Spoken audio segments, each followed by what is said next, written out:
Yeah.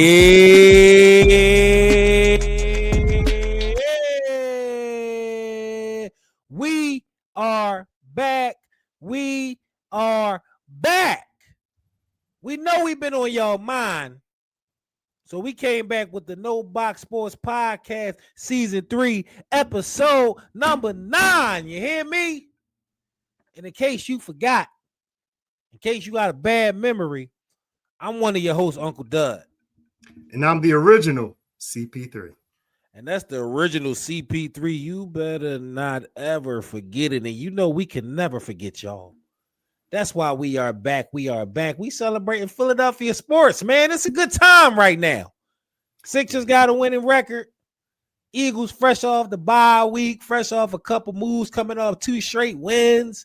We feeling good in the city of Philadelphia right now. Yes, sir. Yes, sir. So we might as well not even waste no time. We might as well just go ahead and get into it. Episode number 9, man. Our Philadelphia Eagles, last time we seen them, they were on the field extracting revenge from a team we call the Little Giants. Yes, put a beat down on them. Last time we seen them up there in New York, they was dancing around, the white bulls hitting the moon walk and all types of stuff on us. And they came up to the link and we had revenge on our mind. And we dominated that game by 18 points, man. How you feel about the last time you seen your birds on the field? Great, man. Jalen Hurts did his thing. People need to fall back on that whole him not being able to, play like a great quarterback. He's played like that for the last 2 weeks. 4 touchdowns, right? The last 2 games, yep, versus the Vikings and versus the Giants. Let's go. AJ or no AJ? He had 4 touchdowns. AJ did not play last game. That's why he said that. Mm-hmm. So as you see, I mean, we're not going to boast too much. They are 2-6. Right. We shouldn't have lost to them the first time. Mm-hmm. But you see, we did handle business. Let's go ahead and get down to the stats. 4 touchdowns, as you see. It's weird to see 4 touchdowns without 200 yards of passing, but yeah, done. Barkley, look at that. Over 100 yards on the ground for the first time this year. Is Barkley back? Hopefully it looks like it, man. Why not let this be the catalyst for, a great season for him offensively? Why not? I mean, is this what we're about to see going forward? Him bounce back into what he was last year. It was crazy because I wasn't watching the game when it first came on. I was like doing stuff and I had the game on and I was about to come sit down. And before I was able to sit down, Saquon Barkley just broke for like 70. And felt like old times. I'm like, sheesh, I'm not used to seeing this. I just was sure it was going to be a struggle drive, but it was not, man. And not only did Barkley go for 150, look at this guy right here. Yeah. This guy right here, man, he ran super, super hard that game. He did. 11.6. The offensive line, man, you got to give a credit to them. They played great. They opened up some holes.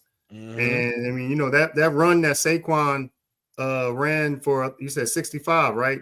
Perfectly blocked, man. Like, it just was perfectly blocked. Even Devontae had a great block to open it up. So, yeah, it was the O-line, they woke up, you're saying? Yes, that's what it seems like. It seems like they did, man. Didn't play. Jurgens didn't play. Toff was still at center. So we still was missing Maxon, but it didn't matter, man. You see our top 2 running backs are averaging over 10 yards a carry. That's just ridiculous, man. Right. And then Jalen Hurts averaging 5 yards a carry. So that O-line that we talked about on the last 2 episodes, even back in the episodes where we had our special guests, Nelly Nell and Aunt KD, we were just imploring them to run the ball. Right. And, they ran the ball and they stuck with it. I mean, how many rushing attempts is that? That's 30 at least. And that's what we need to do every game.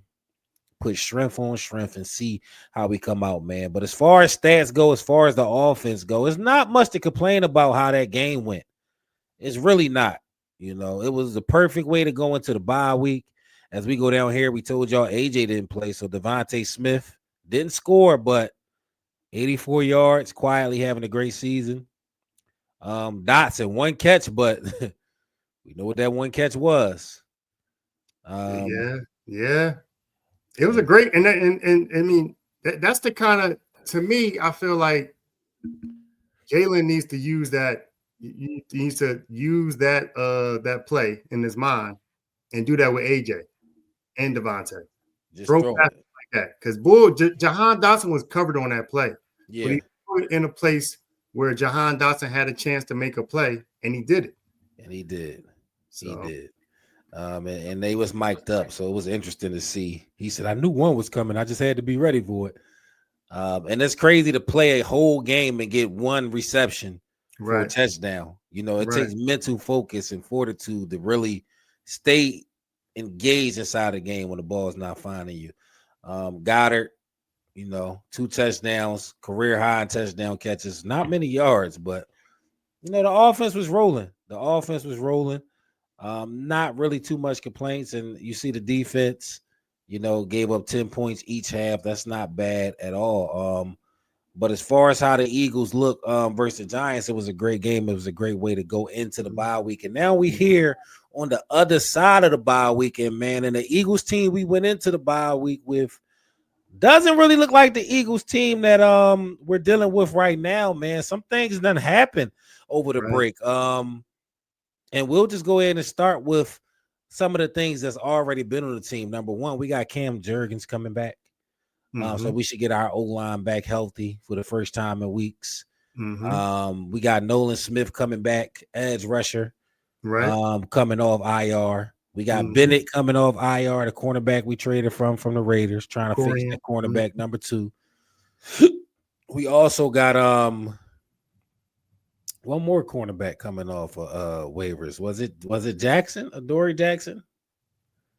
I believe it's Adoree Jackson. I'm not sure there's much to write home about, but he's coming back off of IR. And we signed Brandon Graham the game before the bye week. He came back out of retirement, so we added some pieces. So we got 2 D-line pieces coming back, 2 cornerback pieces coming back, and an O-line piece coming back. But that wasn't all, man. That they was already here. That guy they call the boss, that guy they call sit at the head of the mafia table, that guy who gets it done, whether it's rain, sleet, or sun. Howie, man. In Howie, we trust. In Howie, we trust. I just want to go ahead and let y'all know, in Howie, we trust. Howie. Listen, Howie came a long way from that basement, man. A long way. It was a period of time where Howie was put in the basement by the beloved Chip Kelly. Beloved? Some people rewrite history sometimes. And he in that basement, I think he got his Dexter's laboratory bag, his mad scientist bag, and came up with equation of how he was going to take over the world when he got out the basement. And he been doing just that, man. Howie made a couple smash plays. If you didn't know, the NFL trade deadline was Tuesday. That's yesterday. And we were active, man. We had some holes to fill. We had some slots we wasn't necessarily happy with. And we know how we knew that. And we know how he was going to do Howie things. So let's go ahead and get into it, man. This guy, let's start with him. Jalen Phillips. We needed an edge rusher. We got an edge rusher from the Miami Dolphins. Played with Vic Fangio back in the day, so there's already familiarity there with the system and the coaching. So we already know he's approved. And he's coming in to fill a much needed edge rush spot. We are thin when it comes to the DN. We talked about Nolan Smith coming back. We talked about Graham, and this is that third piece we have. So we're not just sitting and resting our loins. We're actually trying to improve. So what you think about this move by Howie the Goat? I mean, I like it. The positive is that he's supposed to be really good. The negative is, or the concern is, how many games can he actually play for us? But positive, man. We needed somebody. Put pressure on the quarterback. So far, we've been really struggling with that. And this guy can do that. From what I've heard, the reports I've heard is that he can do that. But the question is, for how long? Yeah, so through 8 games, he has 3 sacks. He did have a 2 season-ending injury so far in his career. 2 7-sack seasons. So a lot of potential there. Great player, contract year. Worth a flyer shot. Howie is notorious for trading for people on expiring contracts. Tag him. If he don't, it's no harm, no foul. Right. So yeah, we're speaking to that depth as far as the cornerback slot goes. So that's not all, man. The reason we say we trust in Howie because he don't just do one thing and just chill and put his feet up, man. We also got this guy, Jair Alexander from the Ravens, who was a Pro Bowl corner at one point in time, just a short 2 years ago with the Packers. Injuries started to pile up, and they parted ways with him for the amount of money that he was going to require. But he's not a bad corner considering what we got at CB2 at this point. How you feel about him, the 28-year-old Jair Alexander, with something to prove? How you feel about that move? I mean, if he can stay healthy, he definitely has to be an upgrade over Adoree Jackson. I mean, he has to be, right? Like, you know what I mean? Gotta be. And it's like I know that as far as I know, the Ravens, I mean, they got a good defense, but it's like, but as far as I know, he didn't play that much with them. The question is, did he not play that much because their defense is so, stacked that he couldn't find space for him? Or is it just that he's fallen off since he left the Packers? That's the question. But if it's the former, I'm excited because, I mean, like you said before, two? How many Pro Bowls did he go to? You said 2, right? At least? I think he had 3 Pro Bowls. 3. So that and Quinyon Mitchell, that would be great. That'd be great. That'll be great. We desperately need this cornerback 2 spot filled. Yeah. So we hoping Jair can do it. We hoping Bennett can do it. We don't have really much hope in Jackson. Or Ringo, 7 or 8.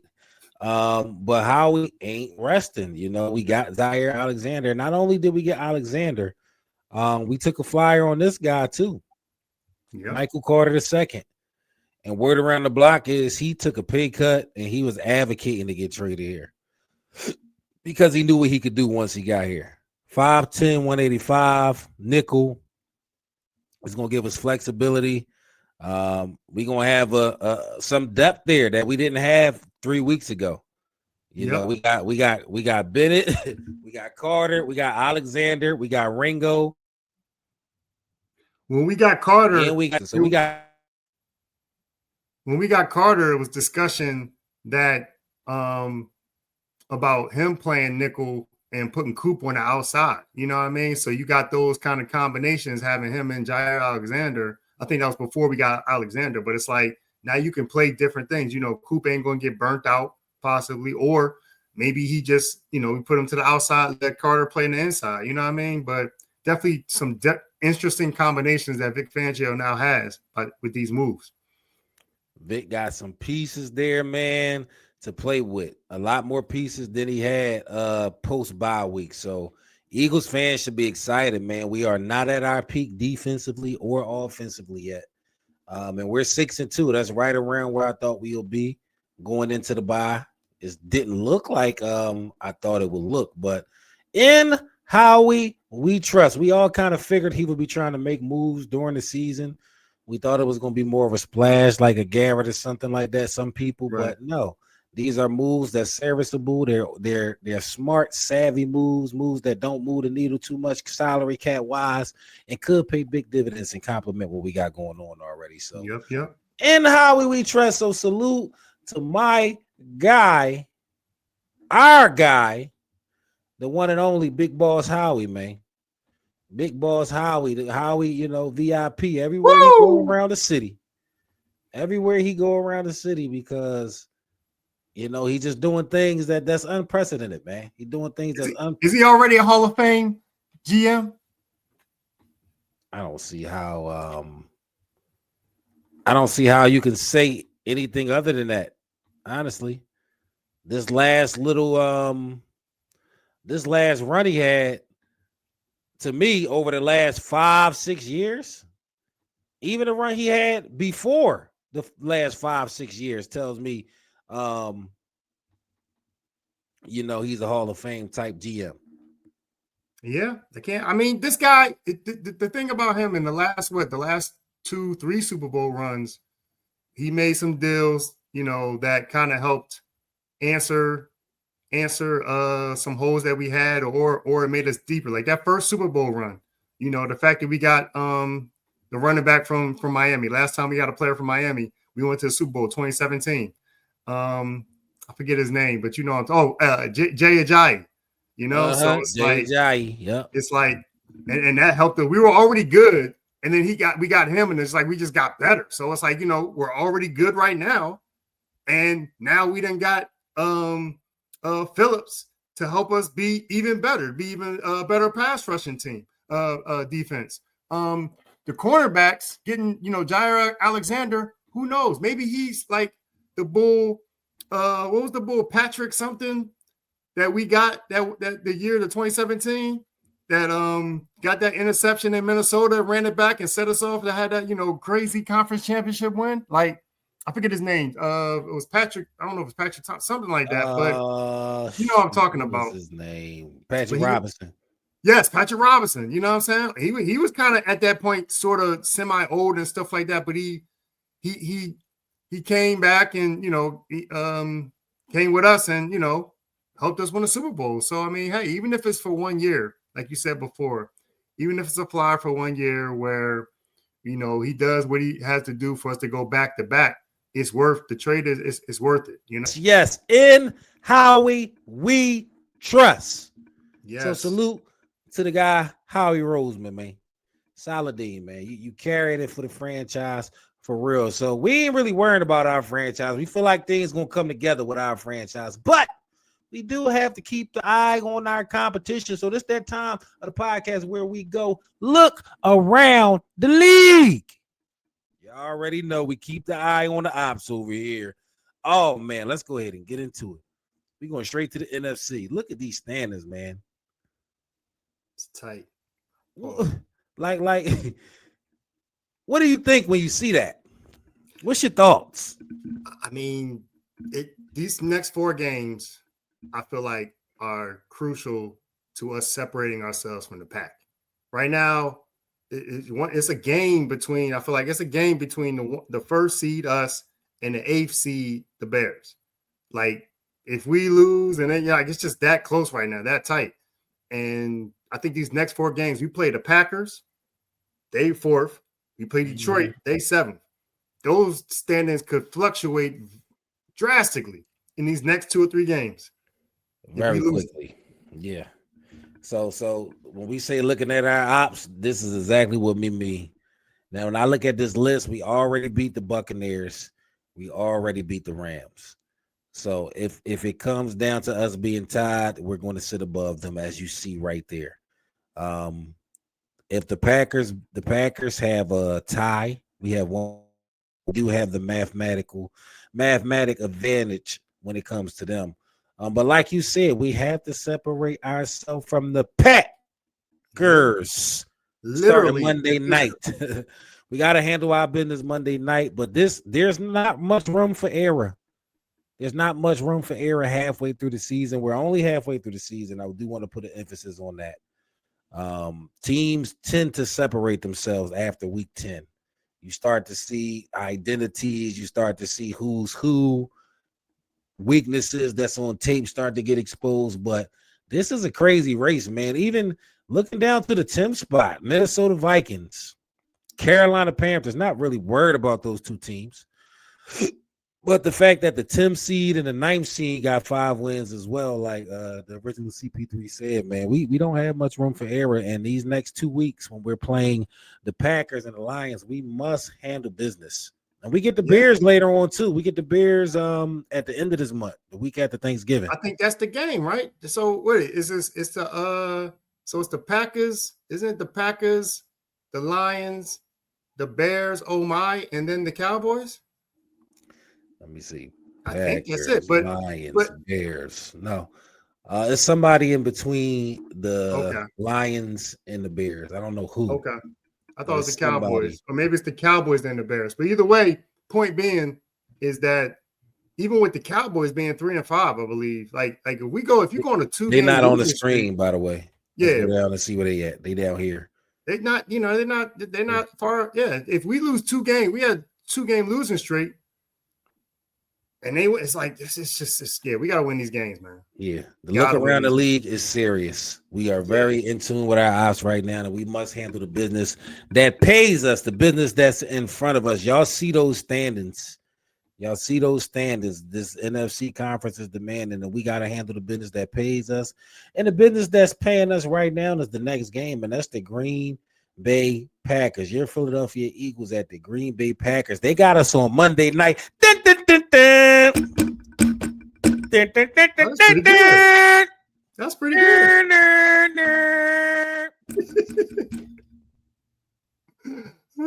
Boomer Esiason. I don't even know who called Monday Night Football no more. What? Come on, man. Stop that. Troy Aikman and Joe Buck. Cut it out. I don't really care about the announcers. I barely listen to them. So see, I'm not that in tune, right. With that. Right. That part of the game isn't fun for me anymore. Because a lot of these announcers aren't good. A lot of them. But there is a select few. Joe Buck definitely get the salute. And who was the other one? Troy Aikman's with him. Joe Buck and Troy Aikman. That's one of the best right now still in the game. One of the best in the game. The best combo. So you can listen to it with the volume up when you play them. But we about to go get into it, man. The Philadelphia Eagles 6-2 at the Green Bay Packers, man. We got a Monday night game, the last game of the week. How you feeling about this game, man? What's the keys to success for this game for the Eagles? They definitely going to have to figure out how to stop that passing game on defense. They got to figure out how to get to Jordan Love and put pressure on him. That's how we've had success against him, is putting pressure on him, getting to him and making him throw bad passes. You know what I mean? Like getting pressure on him and making him feel anxious. Offensively, I still feel like we need to, do the pass game to open up the run. Utilize the pass game, open up the run. That's just what I feel. But yeah, man, I think that's one of our keys to success. We could just say blanketly every game. And I think that starts with the O-line. Yeah. I'm going to say we will win this game in the trenches. If we win the battle in the trenches, we win this game. I'm talking O-line. I'm talking D-line. He already talked about pressure on Jordan Love. So in order to get pressure on Jordan Love, our D-line has to win. Yeah. We're adding 3 pieces to our D-line. We got more to rotate. Everybody should be healthier than they was. We have to win the war up front at the line of scrimmage. We got to come out firing off, finishing blocks, driving blocks. I'm not saying we're going to get 10 yards of carry again with Saquon and Bigsby, but we need to exert ourselves in a run game. And if we do that on both sides of the ball, we win the game. We win the game. I'm not so much worried about, Hurts got his pass for this month, or no, just win the line of scrimmage and you win a football game. Sometimes football is very simple. It's true. I don't think the Packers are a better team than us on either side of the ball. I do think they might have a slightly better D-line, if you want to say that. But overall, the defense is not better. The offense is not better. And I'm not going to overthink this game and try to add layers to it that we don't need. All we need to do is control the line of scrimmage and we win this game. But with that being said, the keys of the game being given, let's go ahead and get a result, man. What do you think is going to happen? What are you predicting for the Eagles fresh off a bye week at 6-2 versus one of the top ops, one of the biggest haters in the league of the Eagles and the tush push, one of the people that hated us with a different team and transferred over there and hate us just as much? What do you think about this game? Who's going to come out on top? That sounds like extra motivation. It's going to be the Eagles. Eagles winning this, man. Eagles winning this. I'm going to say 27-21. Philadelphia Eagles getting it done 27-21. I actually think the Philadelphia Eagles will win this game too. but I do think it'd be a very, very, very close game because Green Bay just came off a loss to a team they shouldn't have lost to in the Packers. So they licking their chops. They get to play the team that beat them. They get to play the best team in the NFC. A lot of controversy there, so I do think they'll be ready to play. We won't be handling them any type of way. But the Philadelphia Eagles will come out on top, and I'm going to go ahead and say the score will be 31-27. The Philadelphia Eagles, 31-27.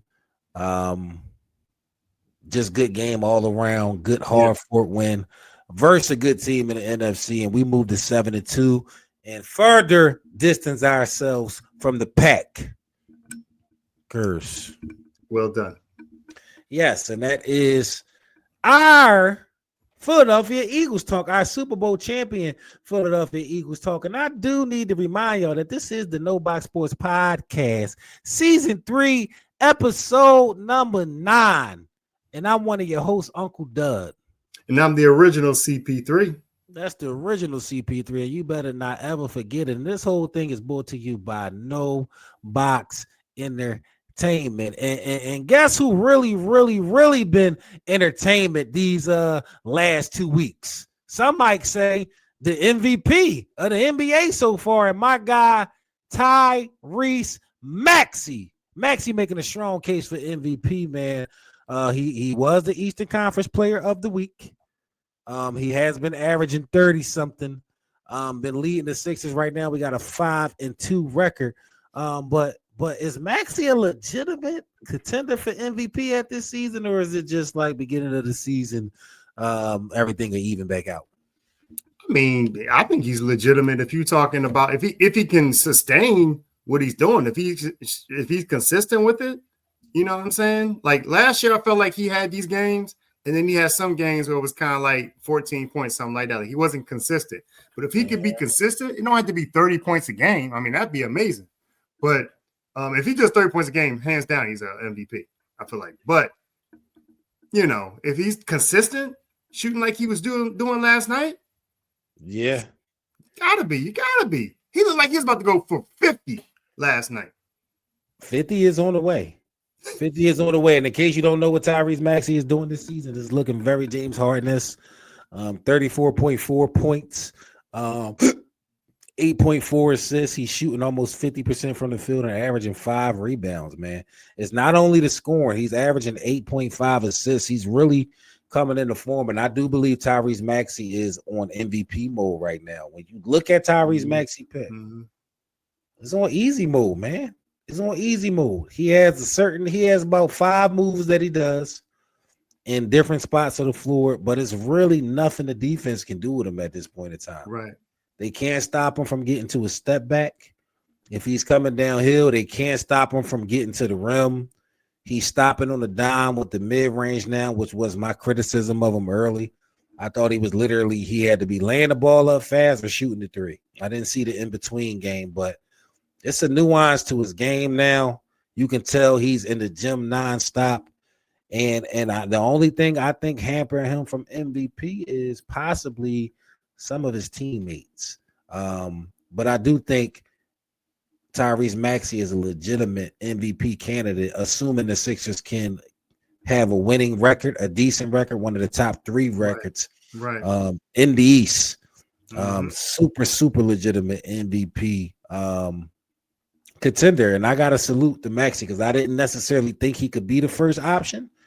But he's proven me wrong this year. You put the proper support around him and, you let him go, he can easily be the first option. It's just a matter of what does he have supporting him. So talking about what's supporting him, not really worried about Maxey and his production this year, but we got a big fella, number 21, who actually did win the MVP of the league, and some say could have been the MVP 3 years in a row during the 2021 to 24 stretch where he was just dominating the world of basketball, doing things we've never seen from a big man. But since then, he's been hampered with injuries. This year, he actually started off the season somewhat healthy. Not what he was, but healthy enough to go out there and play and be at least a portion of what he used to be.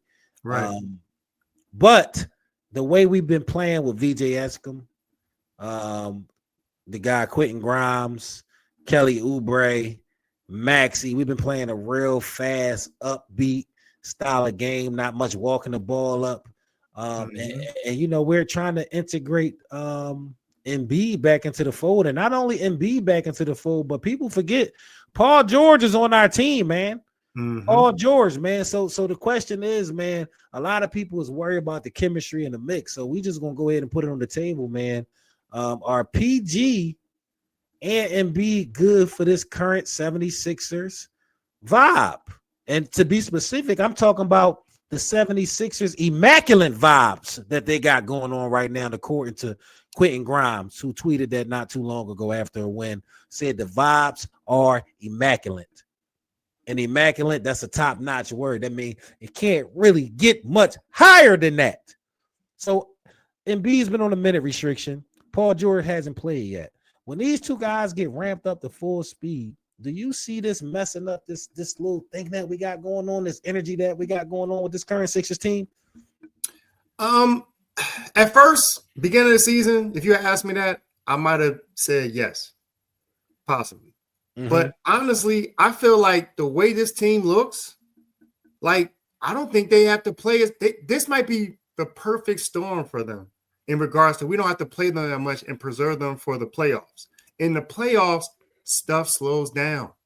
And these two guys are the kind of guys you need for when the game slows down. But for right now, this team is so good. Like I you know how I was beginning. I was like skeptical. I was like, I want to watch VJ, but other than that, you know, I was like, But watching this team, like this team actually looks like you brought up, you know, Maxey and, you know, being maybe because of his size, you be having questions, but it's like, I know he's not AI. I know he's not AI. Okay. But in regards to how AI may have been small in stature, but still, if you put the right pieces around him, you can actually do what you need to do to win games. I feel like the way they have this team right now, Maxey is that guy for this team, meaning he's the guy for the team, like you said, possible MVP, and you have the right pieces around him that not only, you know, can move fast back and forth down the court, but we actually have some shooters. We got some shooters on this team. AI didn't have shooters on his team. Not really. Not like this team. This team has some shooters. AI never had anything like this. And VJ Edgecombe is just a rookie, and he already looks like he's going to work on his game. He looks like he's hungry. And he's like a bona fide hungry player that is going to continue working on his game during this season, and he's already looking good inside, outside. Just imagine when he, you know, next year and all that kind of stuff. But it's like you got Quentin Grimes, as you mentioned, that guy earlier. He's another guy, good. Kelly Oubre. We got some really good shooters on this team. I think that's the networks McCain. I think Embiid, if he can take a step back, meaning when I say take a step back, meaning like, yo, at the end of the game, it don't got to be you. You don't have to touch the ball. Set Maxey up. If he can deal with that kind of, you know,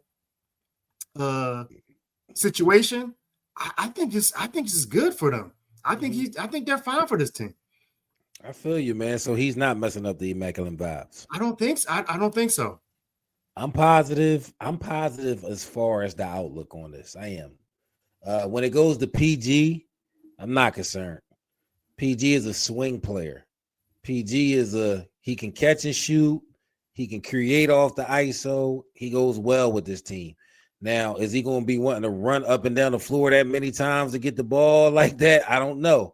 But I mean, in the flow of the half-court offense, when they swinging the ball, why wouldn't you want to swing it to PG in the corner? He can shoot the three, or he can go around you mid-range, throw it to him 5 seconds left. I don't have a problem with PG fitting it. I know a lot of people think they will have a problem fitting him in, but I don't. Embiid, on the other hand, it's slight concern with Embiid because I don't know if Embiid has made the mental shift that he needs to and will make. At some point this season, I feel like if the more he plays, he just can't do what he used to do. He doesn't have the confidence in his leg. Right. So last night we did lose to the Bulls, which sucked because we had a large lead on the Bulls in the fourth quarter, late third quarter. But what Nick Nurse did, is Embiid was on the bench the whole fourth. And then at the 5-minute mark, he put Embiid back in. And it was like Embiid took like 7 shots after he put him back in. It was like Embiid win the game for us. Right. And it was like, no, that's not this style of team. That's not the style of play this team plays. We run and we gun. Embiid is last second. We can't get a bucket. Try. Right. But I do like that. I do like that mix. Like in theory, if Embiid was in rhythm, it would have looked perfect. But I don't know if Nick Nurse is going to have the guts to look Embiid in the eye and say you have to fit in. That's my only concern with this team. That if Embiid is not getting enough touches, there may be a problem, you know. And right. I think Nick Nurse is aware of that, and he runs sets specifically for Joel. And it looks like when Joel is healthy, the offense is still kind of going through him. It's like 2 different offenses.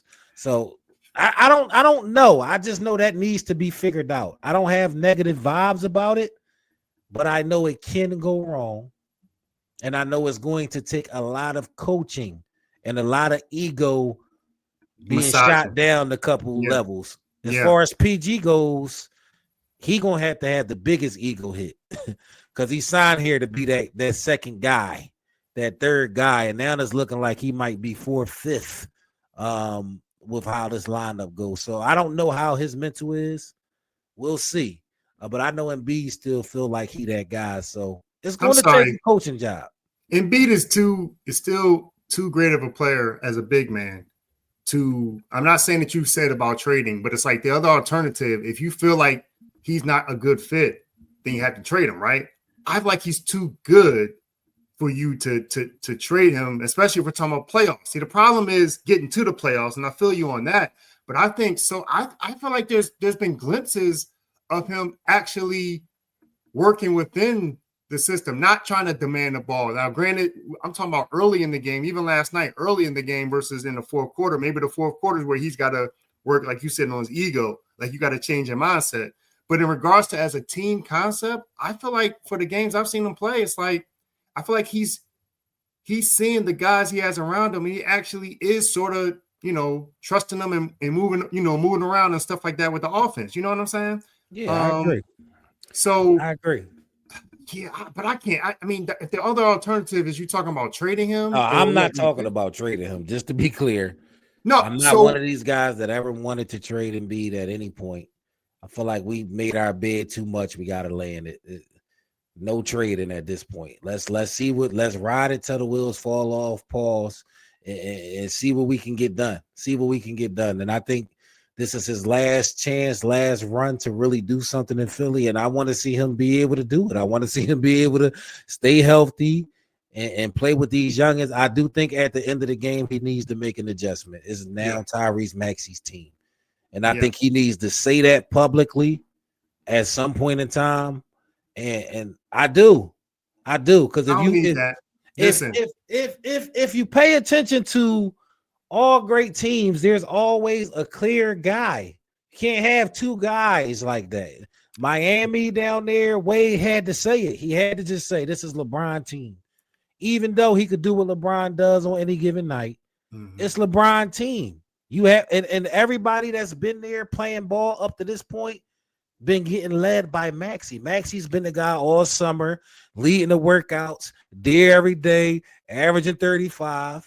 Who team is it? It's Maxey's team.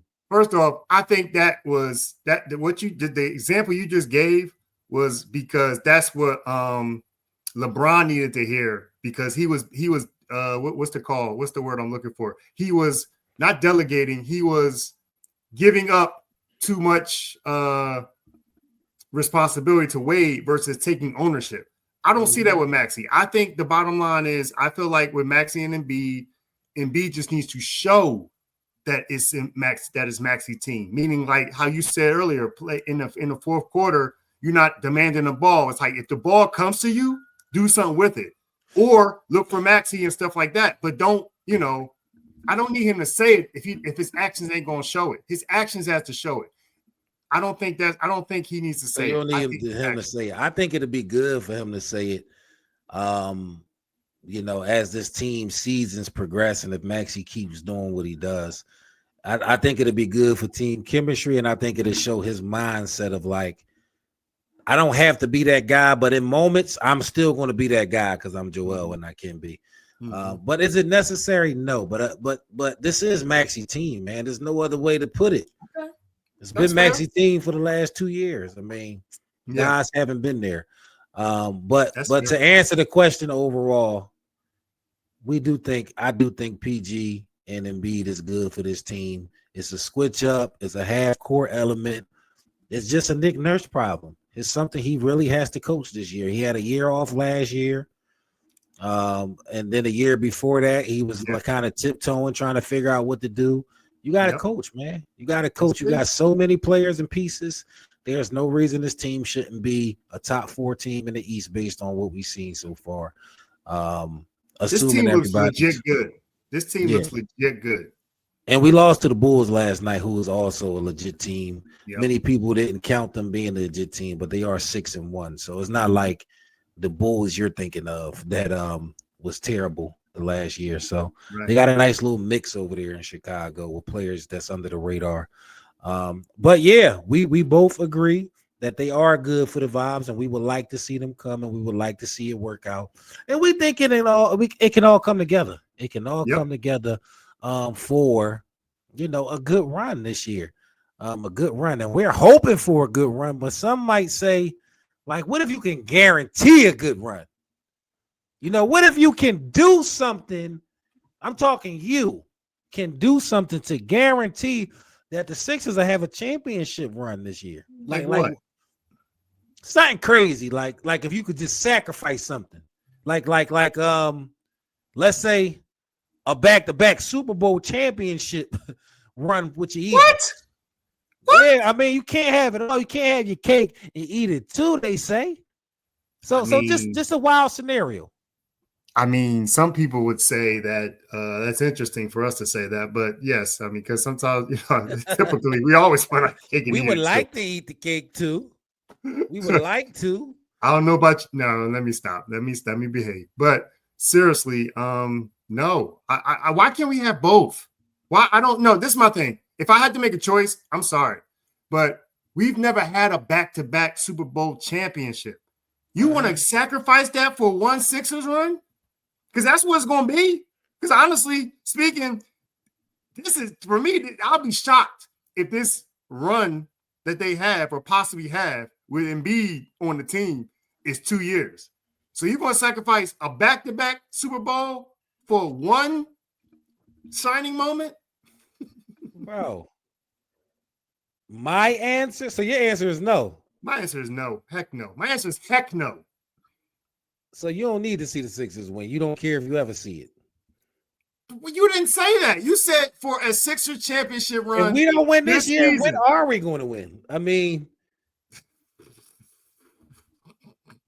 if we literally looking at a team saying we got a shot, it's like we haven't done that in a long time.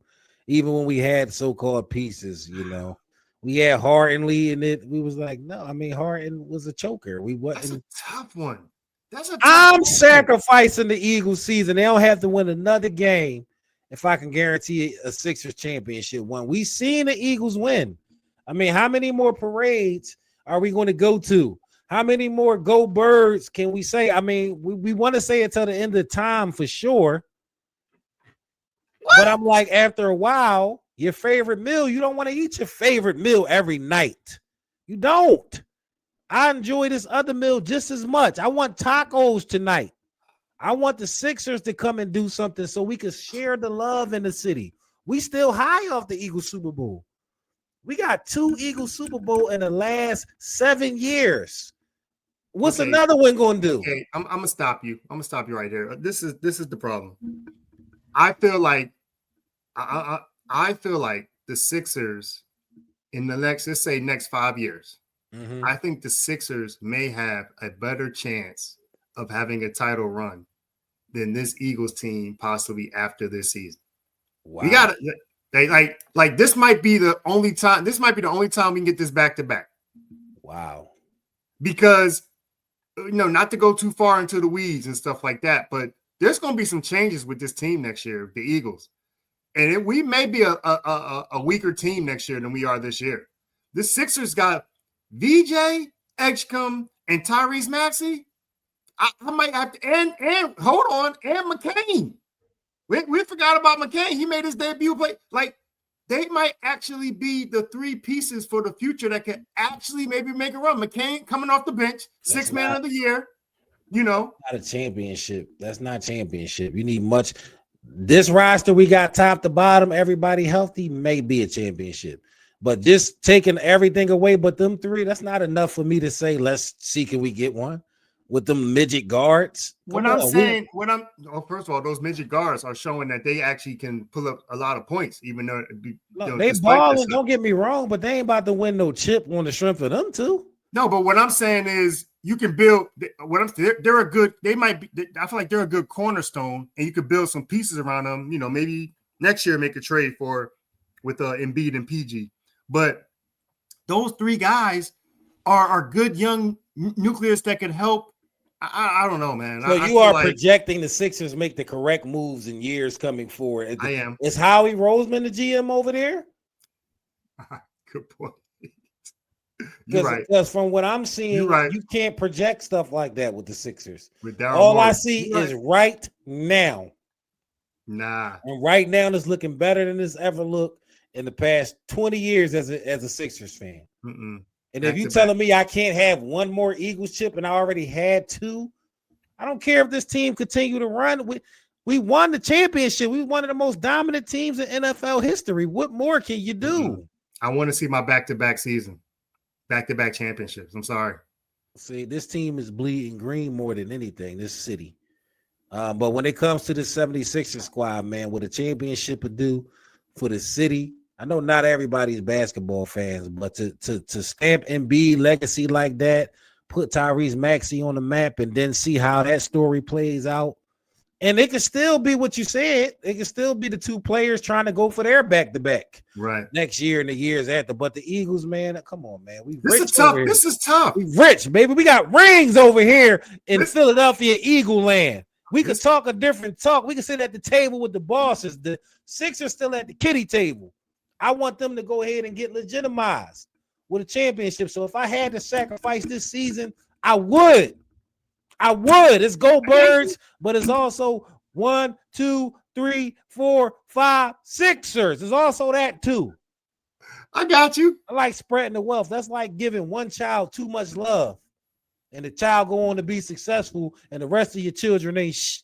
No, I want all of my children to go on and do great things in life. And it's time for my little baby 76er to grow up and become a man and get a ring. Again, I think that's a tough question, bro. I think a lot of people would agree with you, and I think a lot of people would agree with me that they want to see that back-to-back, man. You know, hey, tomorrow ain't promised.